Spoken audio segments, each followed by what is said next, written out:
कांग्रेस सांसद इमरान मसूद और समाजवादी पार्टी के नेताओं के बीच जुबानी जंग जारी है। इमरान मसूद ने आजम खां और इरफान सोलंकी का नाम लेकर अखिलेश यादव पर जमकर हमला बोला।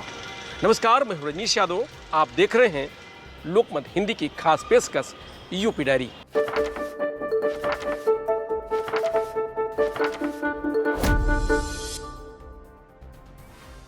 आपकी पार्टी की लाइन मुसलमानों को बेचैन करती है। मुकदमा दर्ज कराकर मुसलमानों की आवाज को खामोश कर दिया गया है। जो मुसलमानों की आवाज उठाएगा उसे आप बीजेपी का स्लीपर सेल बताएंगे। आपको सिर्फ दरी बिछाने वाले मुसलमान चाहिए। आपको ऐसा मुसलमान चाहिए जो चुप रहे। अखिलेश यादव के पीडीए में मुसलमान कहाँ है?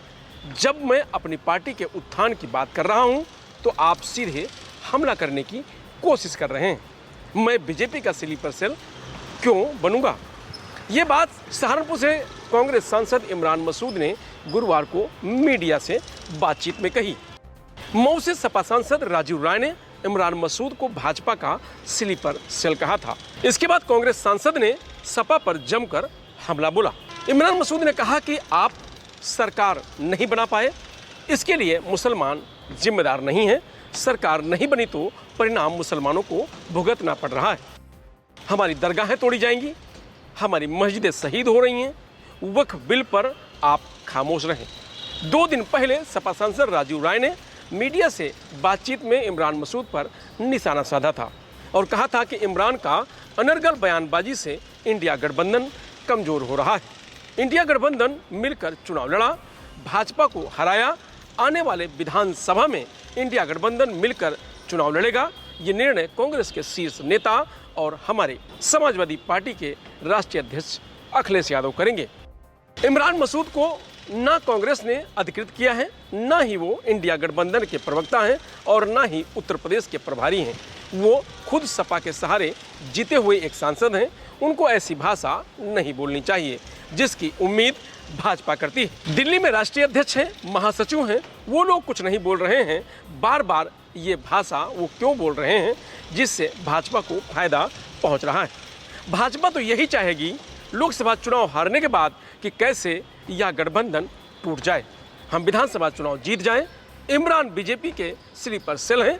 इमरान मसूद ने मुसलमान की राजनीति को लेकर सपा पर सीधा हमला किया।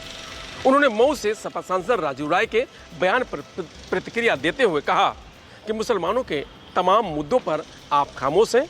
2022 में एक तरफा वोट मुसलमानों ने आपकी पार्टी को किया। आप सरकार नहीं बना पाए, इसके लिए मुसलमान जिम्मेदार नहीं है। सरकार नहीं बनी तो परिणाम मुसलमानों को भुगतना पड़ रहा है। हमारी दरगाहें तोड़ी जा रही हैं, मस्जिदें शहीद हो रही हैं। वक्फ बिल पर आप कुछ नहीं बोले। बहराइच में सालार मसूद गाजी की दरगाह को सीधा टारगेट किया गया है। आपका स्टैंड क्लियर नहीं है। नेजा मेला संभल में रोका गया, आपका स्टैंड क्लियर नहीं है। इमरान मसूद ने कहा कि आजम खां की बर्बादी, इरफान सोलंकी का उत्पीड़न, कादिर राना का जेल जाना, वक्फ बोर्ड पर हमला, सालार मसूद गाजी की दरगाह पर अत्याचार, इन सब पर सपा नेताओं की जुबान क्यों नहीं खुलती? मुसलमानों का नाम क्यों नहीं लेते? क्यों मुस्लिम सिर्फ आपकी कालीन बिछाने के लिए है? साल 2019 में नरेंद्र मोदी को किसने फिर से प्रधानमंत्री बनने की कामना की? बताइए। अब मुझे बीजेपी एजेंट बता रहे हैं। अब बराबरी की बात होगी। सांसद ने कहा कि अखिलेश के पीडीए में मुसलमान कहाँ है? इन्हें सिर्फ वोट चाहिए या हक भी देंगे। हम भिखारी नहीं हैं जो सीटें आप फेंके हम उठा लें। अब बराबरी की बात होगी। मुसलमानों ने राहुल गांधी को वोट किया है, वो अकेले लड़ रहे हैं। कांग्रेस पार्टी वैचारिक रूप से भाजपा के खिलाफ मजबूती से खड़ी है। फिलहाल यूपी डायरी में आज इतना ही। कल फिर मिलेंगे नई खबरों के साथ। तब तक आप बने रहिए लोकमत हिंदी के साथ।